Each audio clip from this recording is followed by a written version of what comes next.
ازيكم عاملين ايه؟ يا رب تكونوا بخير. كل لعيبه الكوره وكل نفسهم يلعبوا كوره ان شاء الله نشوفكم في اكبر واحسن الانديه. معاكم كابتن اسامه مصطفى، فيديو جديد النهارده ان شاء الله هنتكلم عن اختبارات نادي المصريه للاتصالات.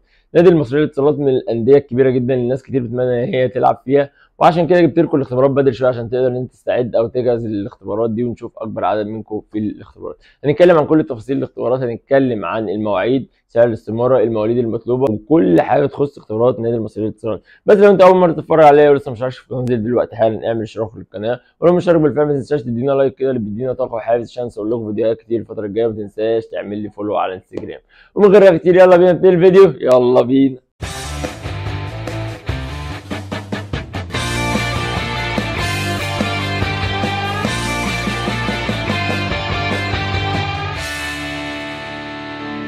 طبعا النادي المصري للاتصالات من الانديه الكبيره جدا واللي ليها تاريخ في الدوري الممتاز والممتاز ب، من الانديه اللي عندها امكانيات ماديه ضخمه جدا تبع شركه الاتصالات. فهنتكلم عن تفاصيل اختبارات النهارده. بس قبل ما نبتدي التفاصيل كده حابب اقول لكم حاجه، بس يعني انا لسه عند كلامي، مش افضل شيء للالتحاق بالانديه هو الاختبارات. في طرق كتير جدا افضل من الاختبارات، وهي الماتشات الوديه. لازم تكون عند طريق شركه تسويق او حد موثوق منه او مدرب كويس، واحنا عندنا ده بنطبقه الحمد لله في اكاديميتنا، اكاديميه جولدن بوي. بنختار المجموعه المميزه بنمرنهم لوحدهم، بنمرنهم يوم زياده عن الاكاديميه بعيدا عن الاكاديميه، وبنبتدي ان احنا نعمل لهم ماتشات وديه تسويقيه، وندخل بيهم بطولات فيها انديه عشان يقدروا ان هم يتشافوا. واللي ما بيبقاش ليه نصيب ان هو يروح نادي، بنيجي قبل الموسم بنخش دوري اتحاد الكوره بالمجموعه دي، وبنبتدي ان احنا نسويها عن طريق المباريات الرسميه.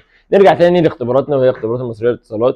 نادي المصريه للاتصالات عامل اختبارات في النادي نفسه، وعنوان النادي هو 5 شارع المخيم الدائم بجوار الامن الوطني في مدينه نصر. مجمع ملاعب نادي المصريه للاتصالات بمدينه نصر، 5 شارع المخيم الدائم بجوار الامن الوطني. ده عنوان النادي اللي هيبقى فيه الاختبارات. الاختبارات تبقى ان شاء الله الاستماره هتشتريها الساعه 10 من بوابه النادي، وهتدخل الاختبارات الساعه 12. استماره هتشتريها الساعه 10 من بوابه النادي، وهتدخل الاختبارات الساعه 12. الاختبارات هتبقى من يوم 1/6 لحد 12/6، متقسمه كل يوم في مواليد معينه. هقول لكم دلوقتي التفاصيل بالظبط، تفاصيل كل يوم بالمواليد اللي هتعمل فيها الاختبارات. سعر الاستماره 50 جنيه، سعر متوسط، سعر مش كبير ولا قليل، سعر متوسط. سعر الاستماره 50 جنيه، سعر كويس. المواليد المطلوبه، وهي دي المشكله، هتتعمل اول الفتره دي. المواعيد اللي انا اقول عليها هتبقى من 2003 لحد 2009، من 2003 لحد 2009. وهسيب لكم برده رقم في اخر الفيديو عشان لو عايز تستفسر عن اي حاجه، عايز تسال عن بقيه المواليد، عايز تشوف اي حاجه تعرفها قبل ما انت تروح الاختبارات دي، عشان ما تروحش الاختبارات على الفاضي. الاختبارات هتبتدي اول يوم الخميس، يوم 1/6، هتبقى لمواليد 2008 و2009. يوم 1/6 2008 و2009. يوم السبت 3/6 2006 و2007. يوم الاحد 4/6 2003 و2005. يوم الاثنين 5/6 2008 و2009. يوم الثلاث 6/6 2006 و2007. يوم الاربعاء 7/6 2003 و2005. نرجع تاني الخميس يوم 8/6 2008 و2009. السبت 10/6 2006 و2007. الحد 11/6 2003 و2005. والاثنين 12/6.